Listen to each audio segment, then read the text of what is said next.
I the antagonist for being upset that I didn't get what I asked for on a special day? So I don't know if I'm the one in the wrong for this. But I, 24F, only asked my boyfriend, 26M, for 2 things. Breakfast in bed because I've never had it before, I even had all the stuff bought, and a raspberry avalanche coffee from a specific coffee shop. It's basically a white chocolate mocha with raspberry. However, Starbucks doesn't have the raspberry anymore, so I get it from a coffee shop that is 2 minutes away from that Starbucks. He tells me that he can do that. Now for the story.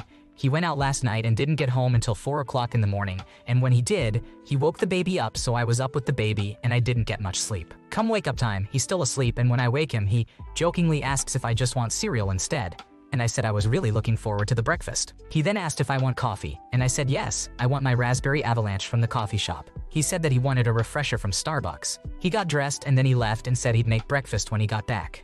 Half an hour later he comes back, but he got me a caramel macchiato from Starbucks. He said that he had to stop at Target anyways, so it was just easy for him. I was disappointed, but I was still looking forward to the breakfast. Then he gets all the stuff out to make the breakfast and turns and asks if I wanted a barbecue place instead. Right then and there, I knew that he didn't want to make the breakfast. I said yes because I thought that's what he wanted, and I knew at that point breakfast wasn't gonna be made. His later excuse was that I mentioned wanting it yesterday, so he thought that I would want that more than breakfast in bed.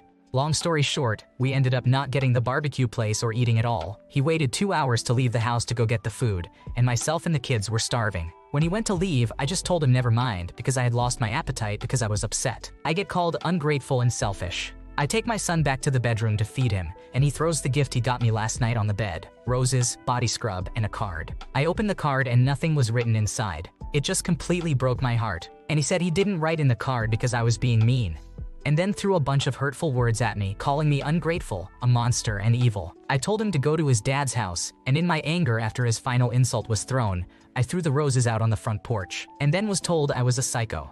I just wanted to feel appreciated and taken care of and loved because I've been taking care of everybody else my entire life, and I just wanted one day to be about me. He knew that, and I told him that. And all I got was, holy shit, all of this over coffee.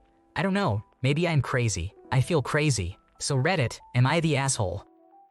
Not the antagonist. Seems like he's consistently disrespectful and careless, not to mention lazy. Going out until morning and waking the baby without taking responsibility or making it up to you is a louse move.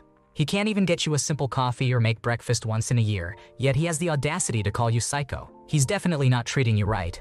Am I the antagonist for telling my sibling that if they want my advice, then my advice is to let their kids talk to them and ask their partner to sit it out? My brother remarried after the loss of his first wife. From his first marriage, he has a daughter named Kyra, 14 years old, and a son named Landon, 12 years old. From his second marriage, he has a daughter named Jane, 2 years old, and a son named Thomas, 4 months old. My brother has been married to Jen for 5 years. His late wife Mary has been gone for 7 years. Kyra and Landon have both been dealing with some difficult situations for a while. Kyra is being bullied, and the bullying has escalated to the point where my brother has been contacted multiple times, and the parents of one of the children involved even approached him to apologize. Landon has struggled in school for many years and was diagnosed with learning disabilities several years ago. This past school year has been his biggest challenge, and he becomes very upset about it, causing his self-esteem to hit an all-time low. The school has also reached out about this because it's evident in the way he speaks about himself, even in class. My brother and Jen attempted to speak to the kids, but they were not forthcoming. He wanted to be there for the kids and for them to open up about their issues,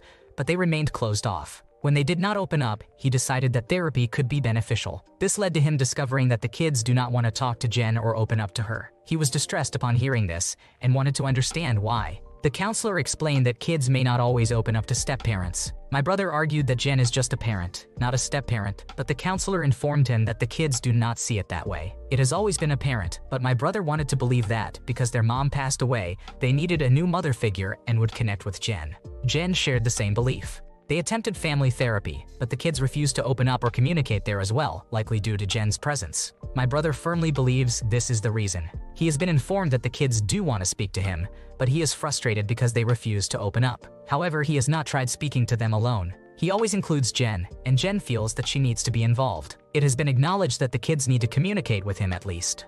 My brother has previously discussed this with me, and a few days ago he asked for my advice because this is such a difficult topic. I told him that it's not as difficult as it seems. He needs to have a conversation with his kids without Jen present. He argued that it would be disrespectful to her as their mother figure. I reiterated that he sought my advice, and my suggestion is to speak with his kids and request Jen to step aside because they are unwilling to talk or open up while she is present. This has been clearly communicated, and if he truly wants to support and help his children, he needs to be willing to do so. Jen should be able to understand this perspective. He was displeased with my advice, and I am now questioning if I overstepped. Am I the asshole? Am I the antagonist? Your brother needs a reminder that his parental obligation to his minor children predates his relationship with Jen. If professionals are saying this as well and he still isn't even open to the idea, this is probably going to go nowhere, sadly. She needs to back up and let them deal with their issues if she really loves them. The kids don't see Jen as a mother figure. Fix the imminent things happening to the kids first, then they can work on the relationship with Jen. Not the antagonist. Am I the antagonist for giving different gift values to my siblings-in-law for their wedding? Am I the asshole for giving one of my sister-in-laws, husband's cousin, jewelry as a gift for her wedding and giving his other cousin a simple gift? Background: I, 31 years old female, got married to my husband, 33 years old male, last year in November. Prior to that, we were in a long-distance relationship, and we are not from the same nationality. I am African, and he is Indian. We are both of the same religion. After our wedding, I shifted to India, and his family, mom, dad, and older brother, welcomed me very happily and made me a part of the family. What a joyous union it was, and much to my relief, his family welcomed me with open arms. Most of his relatives embraced me with warmth and respect, and I found a special bond with one of his aunts and her daughter, Aunt 50, Maya and daughter. They showed me kindness and always treated me with the utmost respect. My bond with Ahana is really great. We share our small secrets just like two normal sisters would do. Another aunt, Roma, aged 50, and her daughter, 28 Tina, displayed shocking disdain and racism towards me. It pained me deeply to face such hostility in the midst of what should have been a joyous time. They said things like, "Oh, you are not a good match for our boy. He is so fair, and you are so dark. I am of wheatish color. I never ever felt any discomfort in my skin color. I am proud of my Indo-African roots." They also said things like, "You have trapped him. I am a lawyer, and he's an IT engineer." For Ahana's wedding, this February, my husband and I decided to be graceful with what we will be gifting her. Ahana was in love with my wedding necklace set and always wanted something similar for her wedding. So I decided to buy a similar one for her wedding but with different gemstones. When we showed her the gift, she jumped out of excitement, hugged me and my husband and said, "You are the best. I love you." The wedding happened and everything went smoothly. In April, we were informed that Tina will also be getting married in September. So my husband and I decided that we'll give her money as a gift. She and her mom came to our place yesterday, and while talking, Tina said, "Bobby, for my necklace, don't use gemstones but use diamonds only." I was a bit taken aback, and so was my husband. I calmly told her, "What are you talking about?" She then told me, "Oh, you got Ahana such an expensive gift, so even I deserve one. That's why I am telling you my preferences." I told her that the gift to Ahana was a gesture to show how I appreciated their love and kindness. "And as far as you're concerned, you'll get your gift but not the necklace." She told me, "You were joking, right?" My husband then said, "No, we are serious, and this is our final decision. Consider whatever we are giving to be enough because of how rude and insulting you two were towards my wife." Tina called me a bitch and went away with her mom. I am now reconsidering my decision. Should I give her a similar gift or be firm of what my husband and I decided? Am I the asshole for doing so? Not the antagonist. The way Tina is acting, I wouldn't even bother attending the wedding, let alone giving her a gift. I don't believe in rewarding entitlement, and she's been nothing but rude to you. If the rest of the family sides with her, then that says more about them than you. Fuck her. She doesn't deserve anything. A necklace made out of candy would still be a sweeter gift than she deserves. Am I the antagonist for making fun of random strangers in public? I don't post on Reddit often, so I apologize if this is poorly done. I'm not sure how to format this correctly, but I could really use some input. I am a conventionally unattractive 19-year-old woman, and this is something that I have come to terms with. People don't always outright call me ugly, but it happens sometimes, and I've gotten used to it. It hasn't been a problem up until recently. For the past year, I've had random strangers mock the way I talk, act, and look in public. The individuals mocking me range from teenagers to older men, and it genuinely makes me feel uglier. Most of the time, I ignore it, but when I go out with my friends, they notice it too and bring it up. That's what happened today. I went out with my family for Mother's Day to get ice cream. I was with my parents, my brother, and his girlfriend. His girlfriend is very pretty and sweet, with blue eyes, blonde hair, and dresses in a trendy style. After we got our ice cream and sat down, I was drinking a Dr. Pepper, and we started arguing about branding for the Dr. Pepper company. Since I knew a little about the subject, I was discussing it with my family when I heard two high school-aged boys behind me mocking me. As I mentioned before, this is something that happens to me frequently, so I brushed it off and continued enjoying a nice dessert with my family for Mother's Day. The conversation shifted to something else, and they continued to mock me. My brother's girlfriend looked at me and said, "Wait, they are mocking you? That's so rude." I acknowledged that I noticed and then said loudly, knowing they were listening, "Yeah, I would be more upset if they had less unfortunate haircuts. Why does it curl up like that? Their barber must hate them," which is true. Their hair was poorly styled. Think straight-haired e-boys from 2020 who tried to flip their hair up with their mom's flat iron. My brother's girlfriend agreed, saying they looked like they were 9 years old. After finishing our ice cream, we left the building, and one of my family members mentioned that I might have been just a little mean. So, am I the asshole?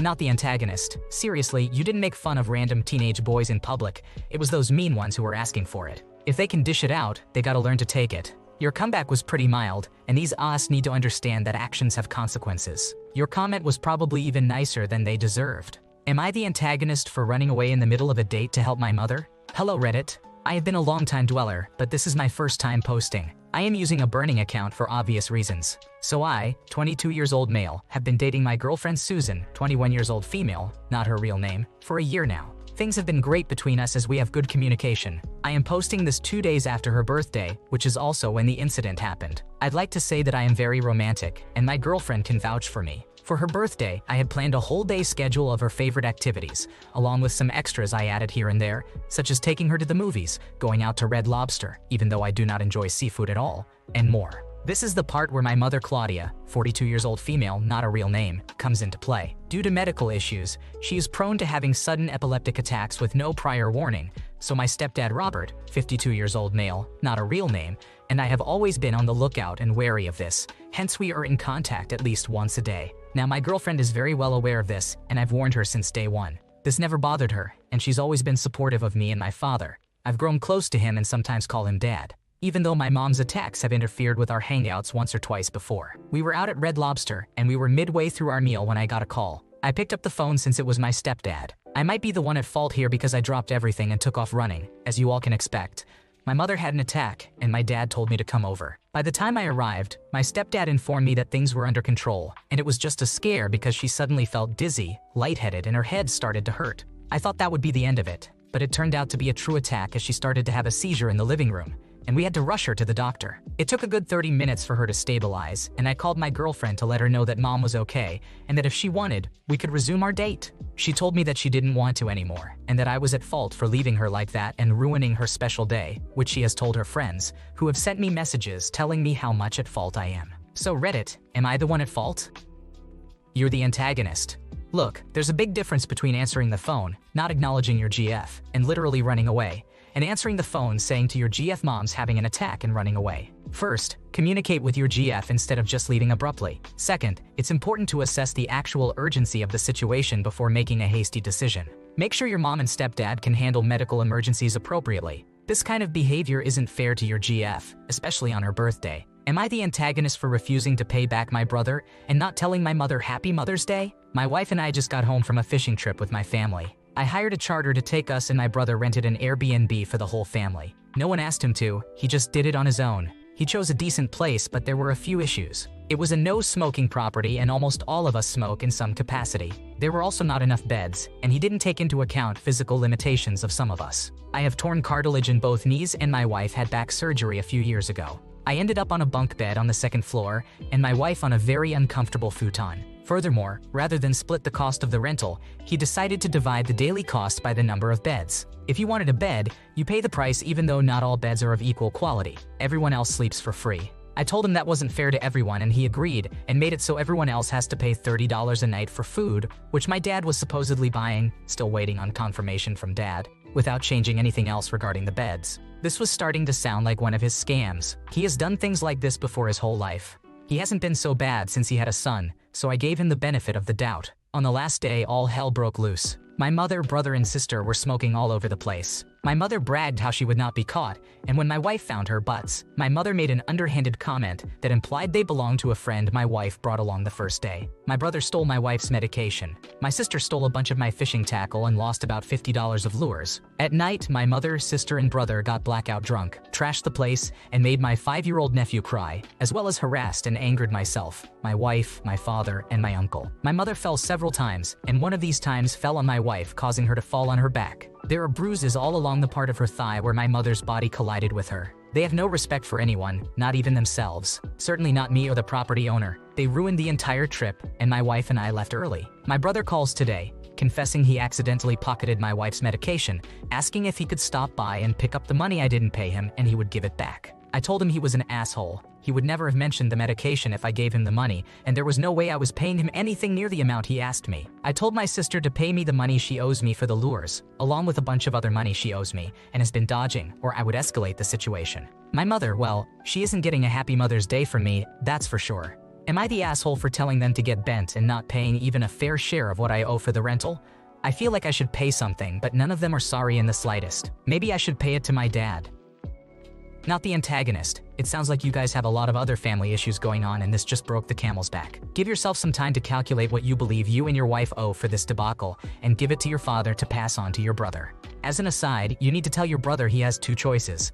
Return the medication to your wife, or you'll report it to the police. He's not going to extort money from you and hold your wife's meds hostage. Follow through if he waffles because what he's trying to do is bull. Not the antagonist, but if you choose to do something like this with your family again, you most certainly will be the Why did you decide to join this time around? I feel badly for your wife. Thanks for watching. When you subscribe, make sure to hit the bell to turn on notifications so you never miss a video. To finish listening to all the stories, check out the playlist in the description.